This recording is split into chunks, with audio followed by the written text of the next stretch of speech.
We're talking to Trooper GBurke from the 13th Regiment of the United States Colored Troops, and he's given us some information in reference to some of his experiences during the latter part of the Civil War. And let's pick up where we left off, Trooper Burke. Well, battle is horrific. Battle is deadly. Battle makes you a man. And that's what I learned from my experiences. As I said before, I carried this mini ball with me. It was taken from my arm when I was shot at Peach Orchard Hill. And I keep it as a reminder of what I endured, a small part of what I endured, as other men around me felt like weeds around me. Our general said after that battle at Peach Orchard Hill, as he walked around the dead and wounded, that this settles it. The black man will fight. I also carried this railroad spike to remind me where I came from. While we were down there on the Johnsonville Railroad, we were pounding these spikes, building a railroad, wondering when it was going to be our time to fight for our people, where our time came. So I have these two reminders to remind me of what our people went through. And when I stood at their graves, I wrote this poem that I'd like to share. And it's called Men of Blue. Your journey is somewhat a vague and untold story. How you gained the Civil War's honor and glory. From field hands to picking cotton, a tale of events that was almost forgotten. Men of Blue. Your faith and conviction sustained you through the wilds of slavery, to die on the battlefield displaying ultimate bravery. Men of Blue. You fought as contraband, slaves, and some men free, to pay the price of freedom for your family and me. You may have been on the hearts and minds for ceaseless ages, but you will be on our minds for ceaseless ages, men of blue. In fighting combat, sometimes hand to hand, many of you grew quickly from a boy to a man.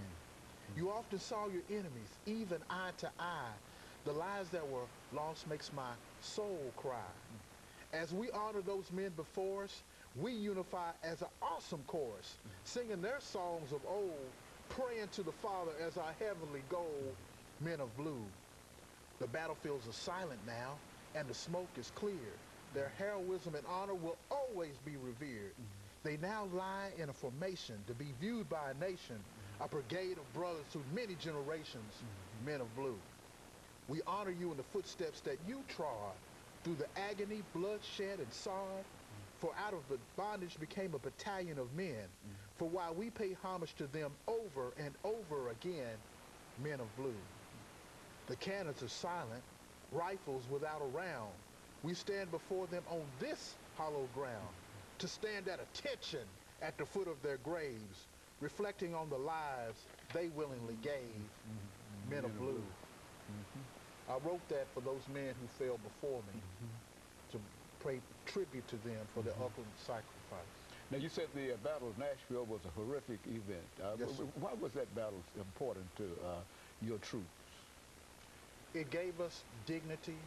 It gave us honor to fight for ourselves and for our people. A lot of us didn't have the same freedoms that I shared. But were we really free? We really weren't. Because I had the same restrictions as a free black man in Nashville as those who were already in slavery. So it was a selected freedom, if you will. But I could not stand and watch my people, my brothers, my sisters, fight and suffer without me joining in to help. And so in a real sense, you played a significant role in terms of winning the war. Would you say that you added an additional dimension to that to the war, that it eventually brought the Union victory? Would that be successful? I mean, would that be a right conclusion in reference to your participation in this war? Yes, sir, it would. About 200,000 men of color put on the Union blue uniform to fight in America's Civil War. 20,133 from the great state of Tennessee, that I was one of them. So they paid the ultimate price to fight for our freedom. Some of my brothers lie in state now. 1909, at a place they call the Nashville Veterans Cemetery. I believe it's called Madison, Tennessee today. And you can go view their graves and see a memorial statue by one of our brothers, Mr. Bill Radcliffe, that honors them and stands on guard for their souls every day. And the President of the United States commended you and your group for the work that you did. Yes, sir.